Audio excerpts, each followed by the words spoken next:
tell you a story now, whether you like it or not. So, we come out of the house this morning, there's mist in the dales, the larks singing, we stride across the cobbled yard, we get on the Fergie 135, a bit of easy start down the air inlet, plenty of heat, she fires up, big cloud of black smoke.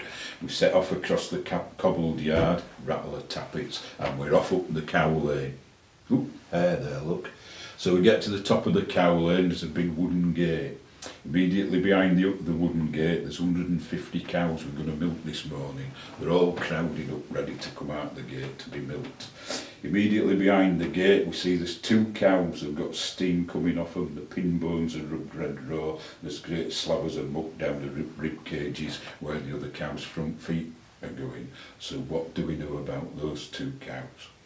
We haven't got an audience, have we? They're bulling, aren't they? They've been bulling all night. We don't need to go to night school to know that, do we? So we open the gate to let the cows come out, and they all start crowding down the cow race, ready to be milked. As they're coming out of the gate, about 30 yards away over there, we see a head up with its lugs forward looking at us, and we think, blooming heck, that's Maisie 42, that. We served her 6 weeks ago, but we saw nothing of her 3 weeks ago. So what are we thinking about her then? Right, what they're supposed to, somebody will say, we're hoping it's in calf. Yes, we're hoping it's in calf. But this morning, she's just attracted our attention, hasn't she? So anyway, out they come, they all start coming down the cow race. We're chugging off round the back of them on the 135. We have to keep getting off and encouraging the 2 that are mat bulling to keep going because they keep getting in the way. But eventually we get all the cows coming down the cow race and we're chugging after them on the 135. So we get halfway down the cow race and we stand up on the footplate of the 135. That's what we're doing it, and we're looking for Maisie 42. Does she come anywhere near these 2 cows that we know are mad bully? All the way down the cow race we see nothing of her. We can't pick her out, she's down the front somewhere, all the heads are facing the other way. We see nothing of her all the way down the cow race. Get down to the collecting yard, we shut the collecting yard gate, we've still seen no more of her. So we're starting to get a bit hopeful now, aren't we? Maybe she is in calf after all. So then we go around to the parlour to start milking, and Maisie 42 comes into the parlour the next to the last side. Every milking time she's in the next to the last side of cows. So this morning we get 3 sides into milking. One of them that's mad bulling comes and slams up to the front of the parlour, and the other one that's mad bulling comes and slams up next to it. We have to climb up the back of the parlour, tap its nose back with a bit of alka-thing to get it in trough. And then there's another 3 cows coming, and then blooming heck, Maisie 42 comes in. That's not good, is it? She doesn't usually come in one the next to the last side. So then we put all the units on, and Maisie 42 doesn't let her milk down. So what are we thinking now?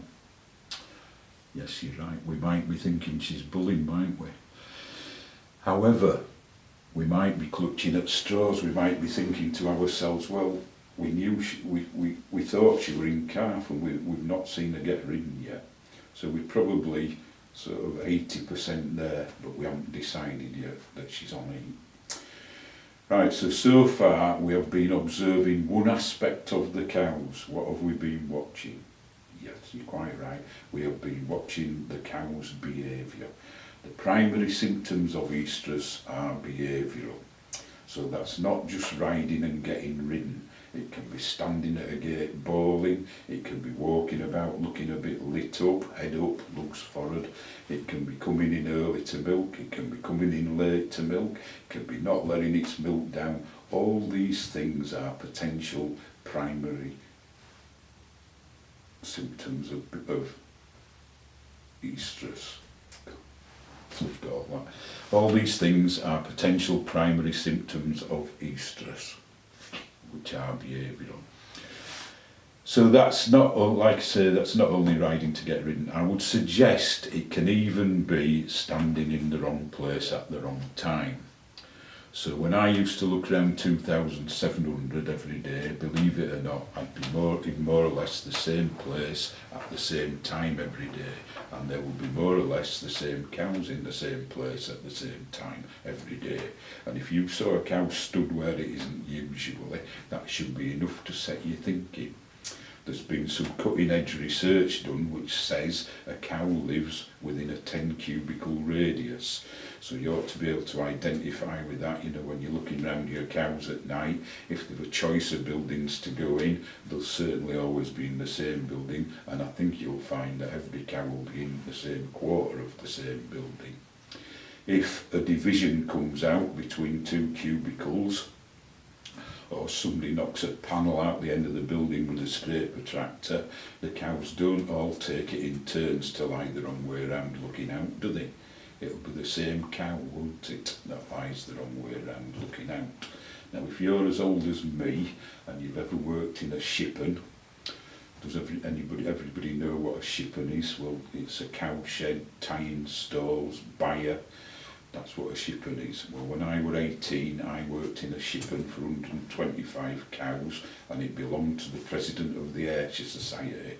So there's hanging baskets outside, there's sawdust on the floor, and old Jeff, the head cowman who'd worked there, ever since he come out of the army after the last conflict, used to get a piece of plywood this size, paint it black, and in his copper script handwriting in white paint, he'd write the cow's name, what bull it's by, and how much it gave each lactation, and he'd leave a space at the bottom for you to chalk in how many skeps of corn it got every milking.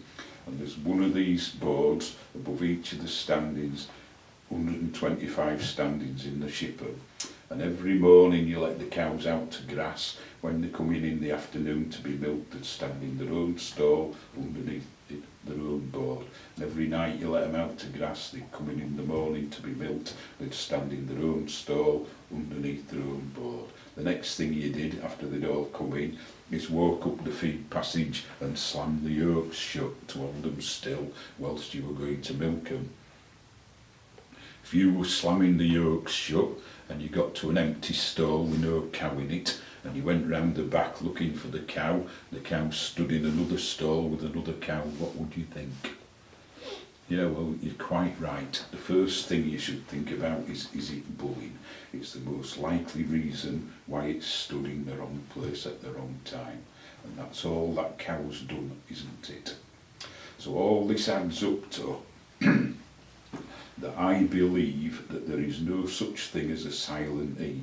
Every cow will do something different, but it will do something to exhibit estrus when it's on heat.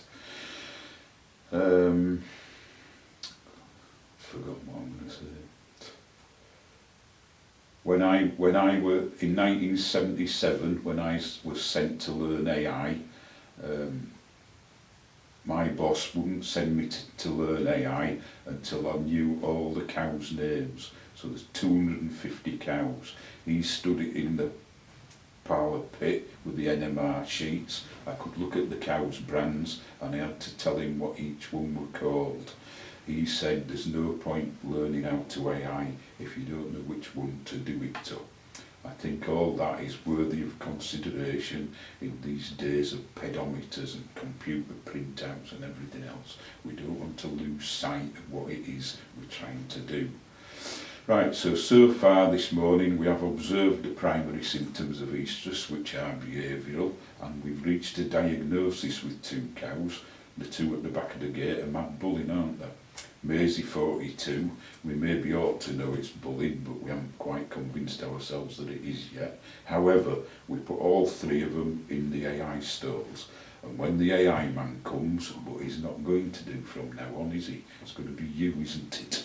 When the AI man comes, you say, I want a Belgian blue on that, I want a Belgian blue on that, and then you say, you served that one 6 weeks ago, but I think it might be bullying this morning. Just check it before you get your straw out, will you? So what he can do, and henceforth you are going to have to do, is look for the secondary symptoms of estrus. So the first of those is, what do we see coming out of the vulva when the cow goes up to ride? Yes, you're quite right. Clear slime clear mucus, bulling string, bulling slime. So we can either, in the time-honoured fashion, ensuring we have a clean glove on for every cow and that we wipe the vulva with a paper towel because we can pass infection round up that department. We can go up the vagina and what we call cup it, see if we can scoop some mucus out. Now there are a lot of cows where it's physically impossible to do that, you know, your hand won't fit up there, a lot of heifers and smaller cows, and if you work for genus, they're not keen on you doing that for fear of litigation should you pass some infection round. So under those circumstances, we go up per rectum. We all know what that means, don't we? We pick up the cervix and the uterus to try and tip the mucus back, and then we gradually milk it out as we come out. But one way and another, we look for mucus. If we see this clear mucus, that's another box ticked, we get it served. The secondary symptom is that because hormones are delivered via the circulatory system, because the point of ovulation is a very active part of the cycle, with lots of messages flying about in the form of hormones, what happens to the uterus around about the point of ovulation?